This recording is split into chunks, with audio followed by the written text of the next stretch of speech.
নমস্কার বন্ধুরা, মুনিস রান্নাঘরে আপনাদের সবাইকে জানাই স্বাগত। আজ আমরা দেখাতে চলেছি খুবই অল্প সময় কিভাবে চটজলদি মাছের ঝোল তৈরি করে নেওয়া যায়।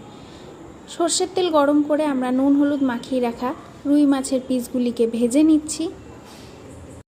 মাছের এক পিঠ আমরা লাল করে ভেজে নিয়েছি, এরপর আস্তে আস্তে অপর পিঠটাও উল্টে দিচ্ছি।